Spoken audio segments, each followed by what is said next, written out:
नमस्कार, मी ज्ञानेश्वरीच्या रेसिपीमध्ये सर्वांचं खूप खूप मनापासून स्वागत करते.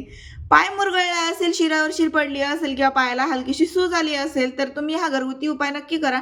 घरी बनवलेला हा लेप आहे. हा लेप जर आपण पायावरती लावला, तर नक्कीच पायाला खूप जास्त सूज असेल आणि खूप जास्त दुखत असेल, पाय मुरगळलेला असेल, तर तुमचा तो जॉइंट पेन असेल, पायाचा पेन असेल, हाताचा असेल, सगळे दुखणे जे आहेत ते सगळे जॉइंट पेनचे बंद होतील. फक्त हा लेप तुम्हाला गरम असतानाच लावायचा आहे.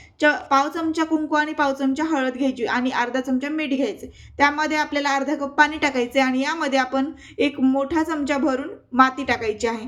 माती कुठली घ्यायची? तर आपल्या घरातल्या कुंडीमध्येच माती असतेच. तर माती सगळ्यांकडे असते, त्यामुळे मी हा सोपा उपाय सांगितला तुम्हाला. हा जो भुईमीठचा बनवलेला लेप आहे ना, तर हा छान शिजवायचा आहे मिठासोबत, हळदीसोबत.